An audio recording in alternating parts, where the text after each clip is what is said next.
हामी पनि स्वस्थानी माता जगत जननीको आज प्रार्थना गर्दछौँ। पहिला कथा श्रवण गर्नुभन्दा अगाडि चन्दन फूल अक्षता लिएर हजुरहरूले हात जोड्नुहोला। यं ब्रह्मा वरुणेन्द्र रुद्रमरुतस्तनुवन्ति दिव्यैस्तवैर्वेदैः साङ्गपदक्रमोपनिषदैर्गायन्ति यं सामगा ध्यानावस्थिततद्गतेन मनसा पश्यन्ति यं योगिनो यस्यान्तं न विदो सुरासुरगणा देवाय तस्मै नमः। श्रीमच्चन्दनचर्चितोज्ज्वलवपु शुक्लाम्बरा मल्लिका मालालङ्कृतकुण्डला प्रविलसन् मुक्तावली शोभिता सर्वज्ञाननिदानपुस्तकधरा रुद्राक्षमालाकरा वाग्देवी वदनाम्बुजे वसुत्रमे त्रैलोक्यमाता चिरं मुखं करोति वाचालं पङ्गुं लङ्घयते गिरिं यत्कृपातमहं वन्दे परमानन्दमाधवं। नमो भगवते तस्मै व्यासाय मृततेजसे यस्य प्रसादवक्ष्यामि नारायणकथामिमां। नारायणं नमस्कृत्य नरं चैव नरोत्तमं देवीं सरस्वतीं व्यासं ततो जयमुदीरयतु। श्री स्वस्थानी जगज्जनन्यै नमो नमः। अथ पञ्चमोऽध्यायः। कुमारजी आज्ञा गर्नुहुन्छ, अगस्त्य मुनि, तिमीले सोधेको सबै प्रश्नको उत्तर दिइसके, अब के सुन्ने इच्छा छ भन, म सबै सुनाउन तयार छु। यति सुनि अगस्त्य मुनिले बिन्ती गरे, हे कुमारजी, त्रिपुरासुरले कसको तपस्या गर्यो, त्यसलाई श्री महादेवले कसरी भस्म पार्नुभयो, यो सुन्ने इच्छा छ, त्यो सबै आज्ञा होस्। यस्तो मुनिको प्रश्न सुनेर कुमारजी आज्ञा गर्नुहुन्छ, हे मुनि, अघि विष्णु भगवानले हिरण्याक्ष दैत्यको वध गर्नुभयो अनि समस्त दैत्यहरू दुखी भएर खेद गर्न लागे। तब मय नामको दैत्यले मनमा विचार गर्न लाग्यो, जस्तो कामदेव नहुँदा रति भइन् त्यस्तै त्यो दानव मय पनि भयो। अनि बलवान तारकाक्ष र विद्युत प्रभा नामका आफ्ना मित्र समेत लिई मयले कठोर तपस्या गर्न लाग्यो। ती तीनैजना दैत्यहरू माघ पुसको जाडोमा हिमालयमा गई तपस्या गर्दथे। वैशाख जेठको घाममा पञ्चाग्नि तापी गर्मी प्रदेशमा तपस्या गर्दथे। यस्तै प्रकारले तपस्या गर्दा गर्दा गर्दा 10,000 वर्ष बिताए। तिनका देहमा केवल हाड छाला मात्र बाँकी रह्यो। फेरि ती ठुलो सुखबाट पनि वञ्चित भए, तैपनि तिनीहरू सूर्य जस्तै तेजिला देखिन लागे। तिनको तपस्याले ब्रह्माजी प्रसन्न भएर ती तीनैजनाको सामुन्ने पुगी नम्र स्वरले आज्ञा गर्नुभयो, हे दैत्यहरूमा श्रेष्ठ भएका हे वीर हो, तिमीहरूको तपस्याले म प्रसन्न भए। जे इच्छा छ सो वरदान माग। ब्रह्माजीको त्यस्तो वचन सुनेर साष्टाङ्ग दण्डवत गरी केवल घुँडाले मात्रै भूमिमा स्पर्श गरी हात जोडेर बिन्ती गरे, हे प्रभु, हजुर हामीसँग प्रसन्न हुनुहुन्छ भने हामीलाई अवधित्व वर दिनुहोस्। बल पराक्रम पनि ठुलो होस्। फेरि विमान समान जो हामी 3 पुर बनाउनेछौँ त्यसमा मनुष्यको गति नहोस्। हामी ठुला बलवान हौँ, यही वरदान दिनुहोस्। ती दैत्यहरूले त्यस्तो वर मागेको सुनि ब्रह्माजी आज्ञा गर्नुहुन्छ, हे दैत्य हो, त्यस्तो अवध्यत्व वरदान दिन म असमर्थ छु। मृत्युको अवकाश राखेर अर्को वरदान माग, म दिन्छु, यसमा अन्यथा नमान। ब्रह्माजीको त्यस्तो आज्ञा सुनेर मयले फेरि बिन्ती गर्यो, हे प्रभु, अघि मैले भने जति सबै कुरा होस्। मृत्युलाई ती मैले बनाएका पुरहरू एकै स्थानमा रहने छैनन्। जब 10,000 वर्ष पुग्ला तब ती पुरको केवल आधा निमेषसम्म मात्र मेल होस् र त्यही आधा निमेषभित्र जो एक बाणले ती तीनै पुरलाई नष्ट गर्न सकोस्, त्यही पुरुष हामीलाई मार्न सकोस्। मयका यस्ता वचन सुनेर तथास्तु भनी ब्रह्माजी आफ्नो लोकतर्फ जानुभयो। तब त्यो मय दानवले संसारै नाश गर्ने इच्छा लिएर आदिकल्पमा 3 पुरको रचना गर्दो भयो। ती 3 पुरमा पहिलो फलामको, दोस्रो चाँदीको र तेस्रो सुवर्णको बनायो र ती तीनै पुर आकाशमा सुमेरु पर्वतका श्रृङ्ग टाकुरा हुन्की जस्ता देखिन लागे। ती पुरहरू चन्द्रमाका किरण लाग्नाले अति शीतल भएका, स्थान स्थानमा आँखीझ्यालहरू बनेका, घरका अट्टालीहरूका पनि अति अग्ला, आँगनहरूमा पनि राम्रा राम्रा, देख्दै मनलाई मोह पार्ने शिलाहरूले छापेका, स्थान स्थानमा सुनले मडेका, उत्तम पुरहरूमा रङ्ग बिरङ्गका रत्न जडेका, मुगा मोती मणिहरू स्थान स्थानमा जडाइएका र बिजुलीको प्रकाश समान रत्नहरूको चारैतिर प्रकाश फैलिएको बनायो। फेरि चित्र विचित्र प्रकाश फैलाउने गरी हीरा मोती आदि रत्न जडेको वायुको वेग लाग्नाले फरफराएका पताकाहरूले शोभायमान भएका घरहरूका पङ्क्तिहरू पनि रत्न समूहका थुप्रा नै हुन् कि भन्ने भान पार्ने फराकिला मार्गहरू पनि सिगारिएका अत्यन्त राम्रा पुर तयार गरायो। घर महलहरू पनि अनेक रङ्गका मनहरण गर्ने रत्नहरूले सुशोभित ध्वजा पताकाहरूले सिँगारेर ती विमान जस्ता तिनै पुरलाई शोभायुक्त बनायो। अनेक रत्न जडेका गमलाहरूमा रङ्ग बिरङ्गका जात जातका उत्तम सबै ऋतुमा फुल्ने फुल र त्यस्तै षड ऋतुमा फल्ने फलका वृक्षहरू लगायो। तलाउहरू पनि अनेक प्रकारका कमल कमलिनी र कुमुदिनीका पुष्पले शोभायमान भएका तयार गरायो। यस्ता प्रकारले त्रिपुरवासीहरूको शोभाले युक्त महल तयार भयो। फेरि मयूर डाँफे आदि उत्तम पंक्षीगणले युक्त र पुरुषका नङ लाग्नाले जसका पयोधरका गोलाकार घेरामा अर्धचन्द्राकार घाउ लागेका कलश जस्तै कुच भएका मदिराले राता राता आँखा भइरहेका लाजले मुसुक्क हास्य गर्ने लोलिएका नेत्र भएका यस्ता अनिन्द्य सुन्दरीहरूले व्याप्त भएको त्यो त्रिपुर परैबाट पनि अत्यन्त रमणीय देखिन लाग्यो। यस्तो त्रिपुर मध्ये जो फलामको थियो त्यो मयले तारकाक्ष नामको आफ्नो मित्रलाई दियो। अर्को चाँदीको जुन सुन्दर पुर थियो त्यो विद्युत प्रभालाई दियो। जुन सुवर्णले बनेको सबैभन्दा उत्तम थियो त्यो मयले आफूले लियो। अनि त्यो त्रिपुर दैत्यपति मय मन्त्रीवर्गले शोभायमान भयो। त्यो दैत्यराज आफ्ना शत्रुहरू र तिनका सेनालाई परास्त गरेर आफ्ना हितैषी ब्राह्मण वर्ग र भृत्यवर्गले शहीद भई आफ्ना आफ्ना सुन्दरी स्त्रीहरू साथमा लिइरहँदा स्वर्गभन्दा पनि बढ्ता सुखभोग गर्न लाग्यो। अनि तिनै लोकलाई आनन्द ध्वंस गर्न लाग्यो। मतलब आनन्दित देवताहरूलाई त्यहाँबाट निकाल्न लाग्यो र साथै अभिमानले भरिएका जो देवताहरू सबै जितिए अथवा हामीद्वारा पराजित भए भन्ने मनमा ठान्न लाग्यो र तिनीहरूलाई मार्न लागे। र उनका बगैँचाहरूमा जो देवताहरूको बगैँचा छ असल असल वृक्षहरू छन् र बिरुवाहरू लगाइएको छ त्यो देववनमा गएर देवताहरूको उपवनमा गएर त्यहाँ रहेका वृक्षहरू सबैलाई ओखल्दै फ्याँक्दै गर्न लागे। यस्तो प्रकारले यसरी देवताहरूलाई दुःख दिएको निकै समय व्यतीत भयो। तब तिनीहरूदेखि सबै देवताहरू क्रोधित भई ब्रह्माजीका सामु गई त्रिपुर निवासी दैत्यहरूको सारा अन्याय उपद्रव विस्तार गर्दा भए। अनि ब्रह्माजीले समस्त देवतालाई शान्त गराई आज्ञा गर्नुभयो, हे देवगण हो, त्रिपुरासुर दैत्य बडो बलवान छ। तिमीहरूद्वारा तिनको नाश हुन सक्दैन। तसर्थ नारायण आदि सकल देवता महादेवका शरणमा जाउँ, उनैले हाम्रो उद्धार गरिदिन्छन्। उनले हाम्रा शत्रु ती दैत्यहरूको अवश्य नाश गर्नेछन्। ब्रह्माजीको यस्तो हित वचन सुनेर स्वीकार गरी ब्रह्मा विष्णु र इन्द्र यम चन्द्र कुबेर वायु समेत सबै देवता ब्रह्माजीलाई अघि लगाई कैलाश पर्वतमा पुगे। त्यहाँ महादेवको दर्शन पाई हात जोडेर स्तुति गर्न लागे। हे पिनाकधारी, हे चन्द्रमौली, हे त्रिलोकेश, हे अमित पराक्रमी, हजुरलाई कोटि कोटि नमस्कार छ। हे चन्द्रशेखर, हे त्रिलोकदेव, हे चन्द्रमौली जटाजुटधारी, हे नीलकण्ठ, हजुरलाई कोटि कोटि नमस्कार छ। संसारलाई शरण लिने, नन्दीलाई वरदान दिने देवताका पनि देवता यस्ता हजुरलाई कोटि कोटि नमन छ।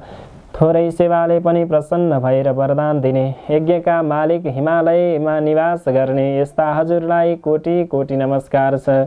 योगीहरूले सदैव ध्यान गरिने, जसको र जगतको सम्पूर्ण चराचर जगतलाई नै वैभव समान आफ्नो पालन गर्ने र जगतको वैभवलाई जगतको सम्पत्तिलाई तुच्छ ठान्ने, धर्ममा दृढ रहने, दिशा रूपी वस्त्र धारण गर्ने, भक्तलाई वरदान दिने, ब्रह्माण्डका धाता विधाता यस्ता हजुरलाई कोटि कोटि नमस्कार छ। सूर्य चन्द्र इन्द्र वायु आदि देवताको सृष्टि र पालन गर्ने यस्ता हजुरलाई कोटि कोटि नमस्कार छ। सूक्ष्मभन्दा पनि अति सूक्ष्म कालस्वरूप नित्य स्वरूप धारण गर्ने यस्ता हजुरलाई कोटि कोटि नमस्कार। परभन्दा पनि पर ब्रह्म स्वरूप रहनुहुने हे शङ्कर, हजुरलाई कोटि कोटि नमस्कार छ। सारा ब्रह्माण्डलाई धारण गर्ने सूर्य चन्द्र वायु अग्नि र जल एवं आकाशको रचना गर्ने यस्ता हजुरलाई कोटि कोटि नमस्कार छ। हे सौम्य, हे पुरुषोत्तम, हे वपुष्मान, हे त्रैलोक्यको सृष्टिकर्ता, हे स्थितिकर्ता, हे संहारकर्ता, यस्ता हजुरलाई कोटि कोटि नमस्कार छ। पुषाको दाँत भाँच्ने, दक्षको यज्ञ नाश गर्ने र कामदेवलाई भस्म पार्ने यस्ता हजुरलाई कोटि कोटि नमस्कार छ। र सुरासुर देवताहरू उत्पन्न कर्ता, सुर र असुर देवता र दानवलाई उत्पन्न गर्ने यज्ञका हर्ता धर्ता हे शिखण्डिन, हे नीलकण्ठ, हजुरलाई कोटि कोटि नमस्कार छ। निरन्तर सुधा स्वरूप पार्वतीका भर्ता, गणेश कुमारका पिता रहनुभएका हजुरलाई कोटि कोटि नमस्कार छ। सदा मोक्षरूप वरदान दिने हे विश्वेश्वर, हे ब्रह्मात्मन, हे वरदाता, हजुरलाई कोटि कोटि नमस्कार। हे योगेश्वर, हे चण्डीश्वर, हे रुद्र, हे सर्व, हे शम्भु, हे भीम, हे ईश्वर, हजुरलाई कोटि कोटि नमस्कार छ। हामीदेखि प्रसन्न हुनुहोस् र यस्तो देवताहरूले कातर भएर स्तुति गरिएको सुनि तिनका मनको भावनालाई जानी आज्ञा गर्नुहुन्छ भगवान। हे देवता हो, जे इच्छा छ सो वरदान माग, मैले नदिने संसारमा केही वस्तु छैन।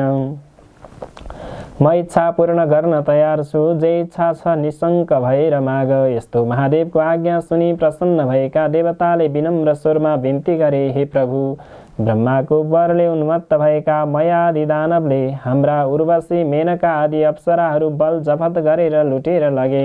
नन्दनवनका असल असल बोट बिरुवाहरू पनि कति उखलेर नासे त कति आफ्ना घरमा ओसारे। देवताको नाश गर भन्दै हामीलाई अनेक तरहको कष्ट दिइरहेछन्। अमरावतीबाट पनि निकालियौँ भगवान, ती दैत्यको संहार गर्न ब्रह्मा विसमर्थ छैनन्।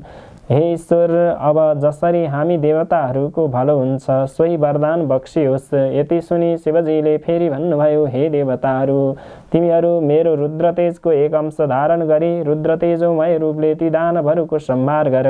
शिवजीको यस्तो वचन सुनि देवताहरूले फेरि बिन्ती गरे, हे भगवान, हामी हजुरका तेजको 1000 अंशको एक अंश पनि धारण गर्न असमर्थ छौँ। रुद्रतेज धारण गर्ने कुरा त परैरहोस्, हेर्ने शक्तिसम्म पनि हामीलाई छैन। हे प्रभु, हामी उप प्रसन्न भएर त्यो अझै त्रिपुरलाई स्वयं संहार गरिबक्सनुहोस्। ब्रह्माजीको वरदान अनुसार दिव्य 10,000 वर्ष बितेपछि आधा निमेष ती त्रिपुरहरू मिलन हुनेछन्। उही आधा निमेषभित्रमै त्यो त्रिपुरलाई जसले एकै बाणले भस्म पार्ला उसैद्वारा ती दैत्यहरूको संहार होला, अन्यथा तिनको मृत्यु हुने छैन। हे शशिशेखर, हे श्रीखण्डिन, हामीदेखि प्रसन्न भई पापिष्ट त्रिपुरासुरको नाश गरी बक्सियोस्। देवताहरूको त्यस्तो प्रार्थना सुनि शिवजीले फेरि आज्ञा गर्नुभयो, हे देवताहरू, त्यस्तो अवेद्य त्रिपुर छ भने तिमीहरूको हितका निम्ति म एउटै बाणले ती तिनै पुरलाई भस्म पारिदिनेछु। त्यस्ता अजेय दानवहरूका साथ युद्ध गर्दा मेरो शक्ति थाम्न सक्ने हिमालय समान मेरो निम्ति एउटा रथ तयार पार, अनि म युद्धमा जानेछु। महादेवको त्यस्तो आज्ञा सुनि प्रसन्न भएका देवताहरूले प्रणाम गरेर होस् भनी तत्काल विश्वकर्मालाई डाकी महादेवको निमित्त समस्त देवतारूपी अवयव भएको सुवर्णमय रथ तयार पारे। त्यस रथका दुवै पाङ्ग्रा सूर्य र चन्द्रमा भए। दक्षिण पाङ्ग्रामा 12 सूर्यभूषण बनाइयो, बायाँ चक्रमा 27 नक्षत्र र 16 कलाभूषण गराइयो। ऋतु रथमा दायाँ र बायाँ राखिए। आकाशको गजुर र पाङ्ग्रा अड्याउने दण्ड मन्द्राचलको बनाए र संवत्सर रथका बेग भए। 4 समुद्र रथका कुण्डल भए। गङ्गादि समस्त तीर्थहरू राम्रा राम्रा वस्त्र आभूषण पहिरी स्त्री रूप धारण गरेर हातमा चमरले रथमा उभिए। सारथी स्वयं ब्रह्माजी बने। ब्रह्मस्वरूप ओङ्कारको कुर्वा बनाए र विन्ध्याचलको छत्र निरूपण गरे। मन्द्राचलको पार्श्वदण्ड बनाए। सरस्वती घण्ट भइन्। श्रीनारायण अग्निबाणको टुप्पो भए। 4 वेद 4 घोडा भए। ताराहरू घोडाका गहना भए। हे अगस्त्य मुनि, यसरी समस्त वस्तु त्यस रथका अवयव भए। यसरी जब धनु बाण सहित रथ तयार भयो तब पृथ्वी आकाश कम्पित पार्दै भगवान शिव त्यस रथमा आरूढ हुनुभयो। त्यस रथका अघि पछि शिवका गण शङ्कुकर्ण, चण्डेश्वर, गणेश, नन्दी आदि प्रमथ गणहरू शूल, पट्टिस आदि अनेक शस्त्रास्त्र लिएर शङ्ख, भेरी, मृदङ्ग आदि बाजा बजाउँदै महादेवमाथि अनेक थरीका पुष्पको वर्षा गराउँदा भए। त्यस बेलाको रुद्रतेज सहन गर्न नसकी समस्त देवता मोहमा प्राप्त भए। महादेवले देवताहरूको स्थिति देखि आफ्नो तेज खिची केही कम पार्नुभयो। अनि देवताहरू रुद्र तेज सहन गर्न किञ्चित समर्थ भए। त्यसपछि नारद मुनि ती दैत्यहरू कहाँ गएर भन्न लाग्नुभयो, हे दैत्यराज, देवताहरूको स्तुतिले प्रसन्न भएका महादेव स्वयं तिमीहरूको संहार गर्न भनी आइरहनु भएको छ। अब तिमीहरूको जो इच्छा छ सो गर, नभए तिमीहरूको अविलम्ब नाश हुनेछ। नारदजीका यस्ता वचन सुनि दैत्यराज मयले आफ्ना मित्र तारकाख्य, विद्युतमाली र अन्यान्य योद्धाहरूलाई डाकी नारद मुनिको आज्ञा भएको सबै कुरा विस्तारले सुनायो। अनि दानवमा उत्तम बलवान भएको तारकाख्यले भन्यो, हे राजन, किन चिन्ता गर्नुहुन्छ? देवताहरू यथार्थ रूपमा बद्ध छन्। यो त्रिपुर भेदन गर्न सक्ने कसको पराक्रम वा शक्ति छ र? यदि समस्त देवता, यक्ष, गन्धर्व, किन्नर आए पनि यो त्रिपुर अभेद्य नै रहनेछ। फेरि शत्रुलाई जित्न साम, दाम, दण्ड, भेद आदि अनेक किसिमका नीति छन्। अतः जित्ने इच्छा भएका बलवान शत्रुलाई आफ्नो पराक्रमद्वारा दण्ड दिनु नै उचित छ। वीर तारकाख्यको यस्तो कुरा सुनि विद्युन्माली भन्न लाग्यो, हे राजन, श्रीहीन र बलहीन देवता कुनै प्रकारले पनि हामीसित युद्धमा अगाडि आउन सक्दैनन्। यदि कोही मूर्खता गरेर हामीसित युद्ध गर्न अघि सर्छ भने नष्ट हुनेछ। यसमा शङ्का छैन हे राजन, यसमा चिन्तित हुनुपर्ने केही कुरा छैन। एकमत भएर युद्ध गरौँ अनि समस्त देवतालाई जितेर इन्द्रको पदवीको भोग गर्नुहोस्। फेरि अघिका हिरण्याक्ष र हिरण्यकशिपुको पद पाए 14 भुवनको अकण्टक राज्य भोग्नुहोस्। विद्युन्मालीका त्यस्ता कुरा सुनेर मयले शान्त स्वरमा भन्यो, हे दैत्य हो, सुन्यौँ, अब हाम्रो नाशको बखत आइपुग्यो। यति भनेर देह कम्पित पार्दै र शिर हल्लाउँदै फेरि भन्न लाग्यो, जो शत्रु आफूभन्दा बलियो वा निर्बल छ भने त्योसित साम, दाम, दण्ड, भेद आदि नीतिको प्रयोग गर्न सकिन्छ। तर यी त सम्पूर्ण जगतका स्वामी श्री महादेव हुन्। उनी दानव र देवता भन्दा धेरै व्रत श्रेष्ठ छन्। यदि देवताको हितका लागि उनी स्वयं हामीलाई मार्न आइरहेका छन् भने यसको त कुनै पनि उपाय छैन। केवल महादेवको नजिकमा गई उनलाई नमस्कार गरौँ भन्ने मेरो यो अन्तिम निर्णय हो। यदि हामी उद्दण्ड झैँ कठोरता धारण गरेर उनका सामु युद्ध गर्न गयौँ भने केवल उनको दृष्टिपात र हेराइले नै भस्म हुनेछौँ। ब्रह्मादि देवता पनि दुखी भएर जसका शरणमा जान्छन्, आज उनै ईश्वर हाम्रो नाश गर्न आइरहेका छन् भने हाम्रो के गति होला भन्न सकिन्न। जो क्षण मात्रमा सम्पूर्ण सृष्टि पालन र नाश गर्न सक्दछन्, फेरि जो जगतका कारण र मुक्तिदाता पनि हुन्, ती महादेवसित युद्ध गरेर हामी कसरी जित्ने आश गर्न सक्दछौँ? हे वीर हो, हाम्रो विधिहीन तपले के हुन सक्दछ र? फेरि त्यसको फल हामीहरूले धेरै वर्षसम्म भोग गरिसक्यौँ। अत अब म भन्दछु, हे दानव वीर हो, तिमीहरू सबै कालले प्रेरित भएका छौ, त्यसै कारण युद्ध गर्न तम्सिरहेका छौ। मयको त्यस्तो कुरा सुनि नारद मुनि उन्मत्त दैत्यहरूको मृत्युरूप त्यो कुरा भन्न लाग्नुभयो, हे दानवराज, अब तिमीहरूको तपस्या सकियो। यदि सङ्ग्राममा पछि हटेर नपुंसक झैँ देवताहरूको शरणमा जानुभन्दा त सङ्ग्राममा लडी वीर गति पाउनु नै उत्तम ठान्दछु। यदि शिवका हातबाट मर्न पायो भने उनका प्रथम गणले अधिपति पनि हुन सक्दछौ। सङ्ग्राम नगरेर शरणमा पर्न गयो भने पनि देवताहरूको हितका लागि तिमीहरूलाई नमारी छाड्ने छैनन्। फेरि दानवहरूका राजा वीर पराक्रमी भएर पनि कायरतातिर लाग्नु उचित छैन। कायरतादेखि शिवजी प्रसन्न हुनु हुँदैन, बरु युद्धमा पराक्रम देखाउने वीरदेखि प्रसन्न हुनुहुनेछ। अत किन नलड्ने? अवश्य लड। यदि संयोगले जित्यौ भने तिनै लोकको सुख भोग गरौला। नारद मुनिका यस्ता कुरा सुनेर तारकाख्य र विद्युन्माली दानवहरू आयुष्य क्षीण भइसकेका हुनाले भन्न लागे, ठिक हो, उत्तम हो, नारदजीले आज्ञा भएको उचित हो।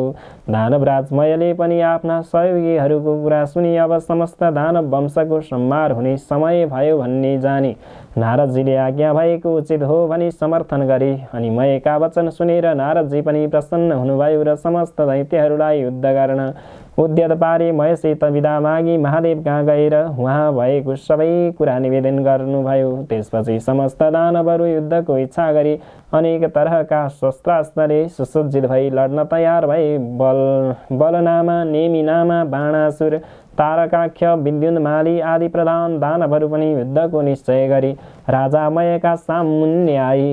अनेक प्रकारले सिंहनाद गर्दै गर्जिन थाले। स्वयं दानवहरूलाई नै भयदायक देखिन लागे। परस्पर ऊ रथ आयो यता हेर, ऊ महादेवका रथको ध्वजा देखियो भन्न लागे। भय र शोक त्यागी नाना तर कहिले पाइन्छ भनी हेरिरहे। त्यसै बखत पश्चिम सागरको शिरोभागमा रहेको अनेक सौन्दर्यले शोभा बढाइरहेका ध्वजा पताका आदिले सज्जित एवं सुशोभित सुमेरु पर्वत समान त्रिपुर देखियो। नन्दीश्वर आदि महादेवका प्रधान गणहरू उच्च स्वरले सिंहनाद गर्न लागे। तिनको सिंहनाद सुनेर दानव गणहरू पनि नगर छाडी बाहिर निस्किए, आफ्नो सहर छोडी बाहिर निस्किए। यता चण्डेश्वर पनि उज्जवल कुठार हातमा लिई डरलाग्दो मुख पारी शिवगणका सामुन्य आयो। फेरि देदीप्यमान त्रिशूल हातमा लिई शिवकै समान पराक्रम गर्ने इच्छा भएका गणका अधिपति पार्श्व भागमा आए। अर्को गणका स्वामी शङ्कुकर्ण मुसल हातमा लिई अर्को पार्श्वमा डटे। नन्दी भृङ्गी रीति टुण्डी र वीरभद्र आदि प्रधान वीरहरू पनि वज्र त्रिशूल गदा परिगा आदि लिएर युद्धमा अग्रसर भए। यता दानवगण पनि शिवजीको रथ आएको देखेर युद्धका निमित्त अनेक शस्त्रास्त्र लिएर शिवगणमाथि जाइ लागे। अनि दुवैतर्फबाट युद्ध सुरु भयो। शिवजी पनि त्रिपुरलाई भस्म हुन लागे झैँ देखेर प्रसन्न मुद्राले सङ्ग्राममा तत्पर हुनुभयो। नन्दी महाबली दानवसित जुझे। भृङ्गीले 10 बाणद्वारा विद्युत प्रभालाई भेदन गरे, तर तारा नेत्र पारेर अनेक शिलाले ठोक्दा पनि उसलाई केही हानि गर्न सकेनन्। तब श्रृङ्गी र रीतिले त्यस दैत्यका पृष्ठदेशमा प्रहार गरे अनि उसले पनि सर्प झैँ निश्वास फेर्दै ठुलो भृङ्गी र रीतिलाई मर्ममा प्रहार गर्यो। त्यसको पीडा खप्न नसकी भृङ्गी र रीति सङ्ग्रामबाट भागे। त्यस दानवराजले जब तिनीहरूलाई त्यसरी भगाएथ्यो तब गणनायक गणेशलाई पनि 1000 सर्को प्रहारले घायल तुल्यायो। फेरि 63 र 10 बाण थपेर गणेशको सर्वगणमा घाउ गरायो। बैरीको त्यस्तो अदम्य साहस देखेर गणेशजी पनि रिसाई सुँड लामो पारेर त्यस दानवको घाँटीमा बेरी बेसरी निमोठी मत्त हात्तीले तलाउमा फुलेको कमलको पुष्पलाई सहजै उखलेर फाले झैँ गरी विद्युत प्रभा दानवको शिरलाई उखलेर फ्यालिदिनुभयो। अनि गिडबाट छुटेको उसको शिर सरोवरबाट छुट्टी हात्तीका दाँतमा अड्केको कमलको पुष्प झैँ शोभित भयो। त्यो देखेर श्रृङ्गी र रीतिले अनेक स्तुतिगान गरे। अनि नेमिनामा र बलनामा दुवै दानव रिसाई गणनायक गणेशका सर्वाङ्गमा बाण हानेर घाउ लगाउन थाले। ती दानवलाई शङ्कुकर्णले बीचमै रोकेर तिनका रथ सारथी ध्वजा र घोडा सबै काटी मारी विरथी गराए। ती दुवै दानव पनि तत्काल अर्को रथमा चढेर आए। चण्डेश्वर र गणनायकको सबै अङ्गमा अनेक बाण प्रहार गरी घाउ पारिदिए। गणनायक र चण्डेश्वरले पनि दानवका प्रहार खपे। रिसले राता आँखा पारी हातमा मुसल लिए बेगले हाने। त्यसको चोट खप्न नसकी दुवै दानव यमराजको नगरमा पुगे। त्यसपछि त्रिपुर निवासी ठुला जो योद्धाहरू थिए ती सबै रिसले चुर भई एकसाथ निस्केर वज्र त्रिशूल परिघ कुठार आदि शस्त्र लिई शिवजीका गणमाथि जाइ लागे। यसरी परस्पर घोर घमसान सङ्ग्राम चल्न लाग्यो। महादेवको आज्ञा पाएका शिवगणहरू पनि गजराजले कदली बन्दोबस्त पारे झैँ र उन्मत्त सिंहले मृगहरूलाई भगाए झैँ ती दानवहरूलाई छिन्न भिन्न पारी मार्न लागे। ती दैत्यहरूमा कसैका शिर छैनन् त कसैका गिड छैनन्। त्यस युद्धमा रगतको नदी बगे झैँ भयो। वायुको बेगले छिन्न भिन्न भएका मेघ झैँ वज्रको चोटले धुलो भएका पर्वतका शिखर जस्ता लड्दै पश्चिम समुद्रमा गिर्दै गए। जब नेमिनामा र बलनामा वीरलाई शङ्कुकर्णले मारे भन्ने सुनेपछि तारकाख्य नामको दानव रिसाएर गणनायक माथि झम्टियो र अनेक बाण प्रहार गरेर घायल पारिदियो। तब शङ्कुकर्णले पनि त्यसका प्रहार खपेर त्यसको शिरमा मुसल बजारी उच्च स्वरले सिंहनाद गरेर अनि त्यो दानव केही बलहीन भएर गिर्ला जस्तै देखियो। अनि निर्धक्कसित त्यसका छातीमा भाला प्रहार गरे। त्यस चोटले दानव भूमिमा लड्यो तर तुरुन्त उठेर चक्रले गणनायक माथि प्रहार गर्यो।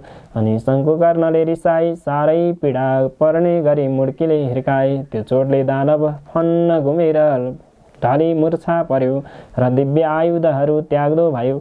अनि त्यो चोट खप्न नसकेर मृत्युमा प्राप्त भयो। यसरी उसलाई गिरेको देखेर उठाई राजामयको भवनमा लगेर सारा स्थिति सुनाउँदै अनेक किसिमको बिलाप गर्न लागे। यसरी रोई बिलाप गर्न लागेका दानवहरूलाई मयले राम्ररी बुझाई भने, हे दानव हो, मेरो घरमा अमृतको कुण्ड छ, त्यसैमा चोबी मरेका जति सबै दानवलाई बचाऊ।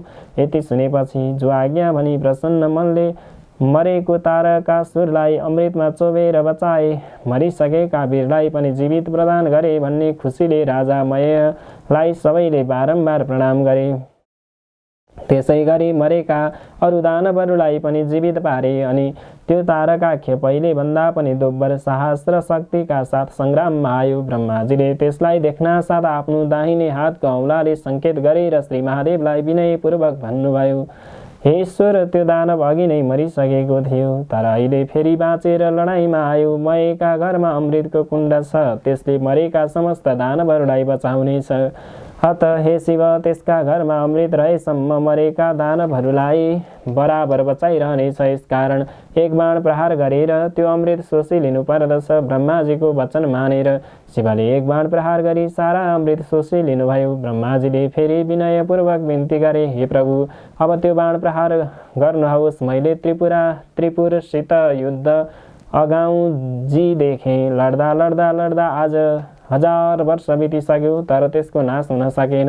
अब त्यो बाण शीघ्र छोड्नुहोस् अनि बैरीको नाश होला। ठिक उसै बेला ती 3 पुरहरू आधा निमेषसम्म जोडी फेरि छुट्टिनेछन्।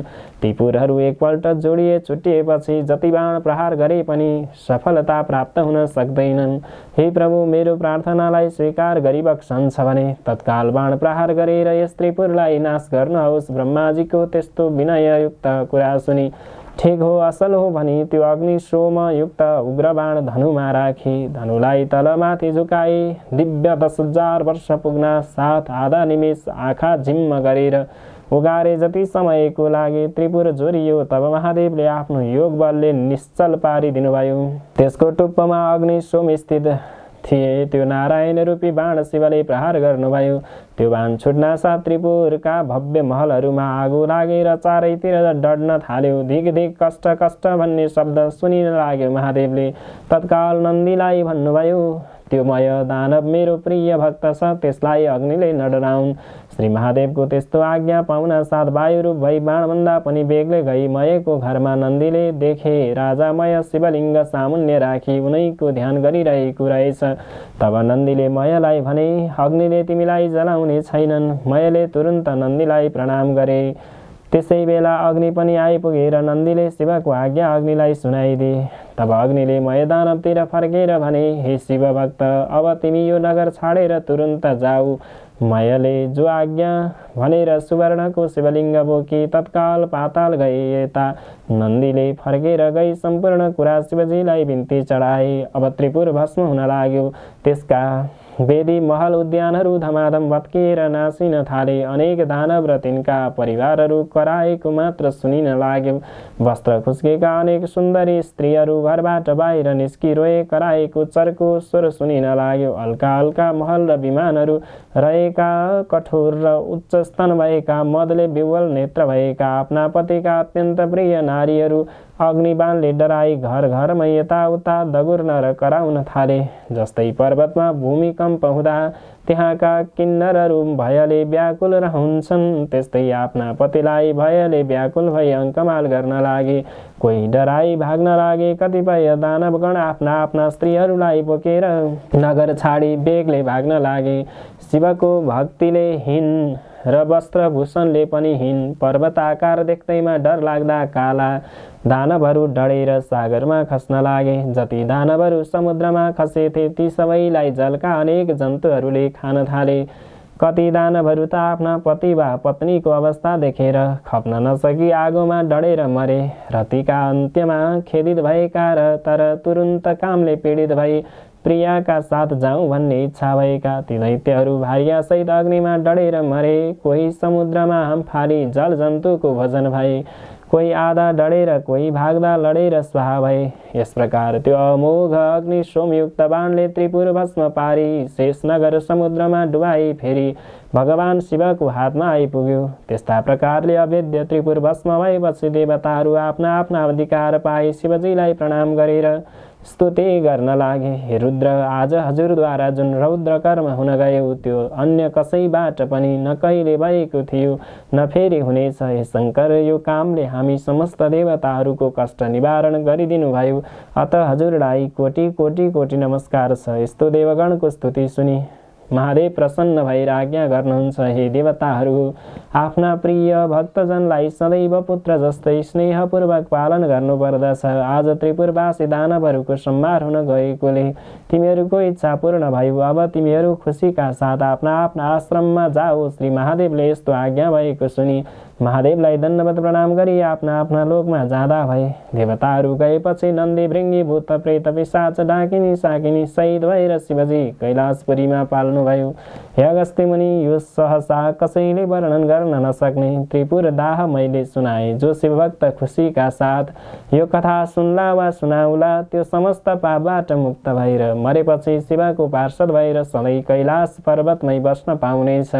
इति श्री स्कन्द पुराणे केदार खण्डे माघ माहात्म्ये कुमार अगस्त्य संवादे श्री स्वस्तानी परमेश्वर्या व्रतकथायां त्रिपुरदाह वर्णनं नाम पञ्चमोऽध्यायः। ओम श्री स्वस्तानी जगज्जनन्यै नमो नमः। फुल्लिएर हात जोडौँ, अन्तमा भगवती माताको पुष्पाञ्जली गरौँ। उपनयतु मङ्गलं वा सकल जगन मङ्गलालय श्रीमान् दिनकर किरण निबोधित नवनीलदल निवेक्षणः कृष्ण काले वर्षतु पर्जन्य पृथिवी सस्यशालिनी देशो यक्षो भरहितो ब्राह्मणा सन्तु निर्भया अपुत्रा पुत्रिण सन्तु पुत्रिण सन्तु पौत्रिण निर्धना सधना सन्तु जीवन्तु शरदां शतं तत्रैव गङ्गा यमुना च तत्र गोदावरी सिन्धु सरस्वती च तीर्थानि सर्वाणि वसन्ति तत्र यत्राच्युतो द्वारकथा प्रसङ्ग या कुन्देन्तु तुषारहारधवला या शुभ्रवस्त्राविता या वीणा वरदण्डमण्डितकरा या श्वेतपद्मासना या ब्रह्माच्युतशङ्कर प्रभृतिभिर्देवैः सदा वन्दिता सामं पातु सरस्वती भगवती निःशेषजाड्यापहा कायेन वाचा मनसेन्द्रियैर्वा बुद्ध्यात्मना वा प्रकृतिस्वभावात् करोमि यद्यत् सकलं परस्मै नारायणायेति समर्पये तत्। ओम श्री जगज्जनन्यै नमो नमः। सरस्वती माता जगज्जनन्यै नमो। श्री स्वस्तानी जगदीश्वर्यै नमो नमः। सबैको होस् कल्याण, सबै होउन् सदा सुखी, सबै निरोगी भई राखुन् नहुन् दुखी यहाँ जन। हरि शरण।